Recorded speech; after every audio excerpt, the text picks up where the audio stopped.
ici Constant Ouetté.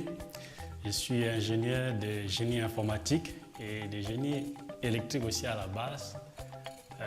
Je suis arrivé au Canada en 1999. J'avais une passion pour les technologies Internet.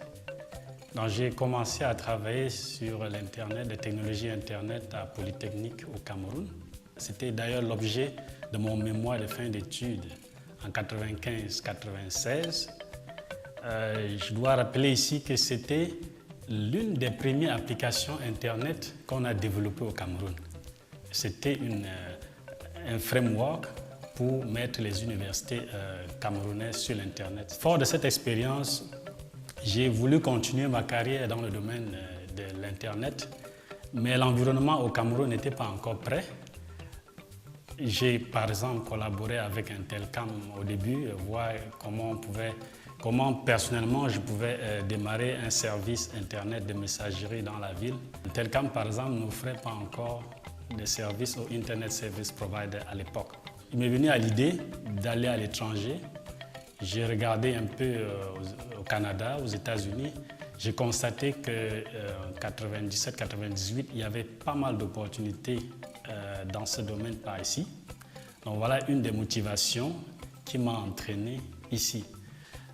J'ai eu aussi la chance de travailler sur un projet qui était sponsorisé par Ericsson. Là, c'était déjà précoce sur le Big Data. Donc, en 1999-2000, donc on a commencé à travailler déjà sur les bases de données qui n'étaient pas SQL. Ayant pris cet élan dans la recherche, je me suis retrouvé dans une équipe de recherche à Ericsson. Une équipe qui travaillait surtout sur les technologies pour des applications futures. J'ai eu la chance de travailler sur des technologies, on n'appelait pas ça en ce moment-là Big Data, on appelait juste base de données optimiste. Par la suite, j'ai travaillé sur le AMS. Le AMS, c'était une nouvelle technologie qui permettait de transformer les services de communication pour qu'ils puissent fonctionner sur un réseau IP. Bon, ensuite, j'ai dirigé une recherche avec l'Université Concordia. Là, c'était sur les technologies cloud. Parce que là, maintenant, il fallait transformer nos applications, nos serveurs, vers un environnement cloud. Aujourd'hui, je travaille aussi avec l'école Polytechnique, cette fois-ci sur l'Internet des objets. Donc, on étudie un peu les schémas du trafic des différents verticals, comme on appelle ça, les différentes industries de l'Internet des objets. Il faut dire aussi en parallèle, j'ai travaillé sur l'identité, la gestion de l'identité. Ça, cette fois-ci, c'était une initiative personnelle.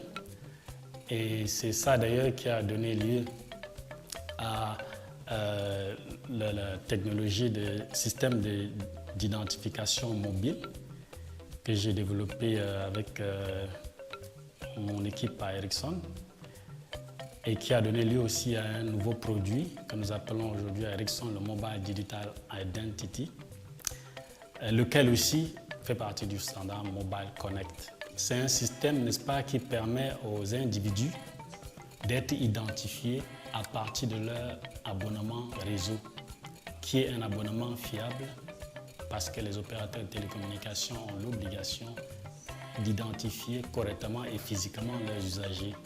Et une fois qu'on connecte cela sur les services Internet, ça permet d'avoir des individus fiables et aussi d'offrir des services qui répondent à certaines exigences de sécurité.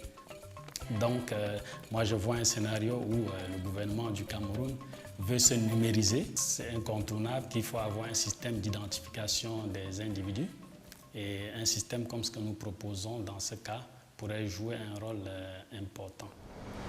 Nous sommes ici, chez nous, mais chez vous.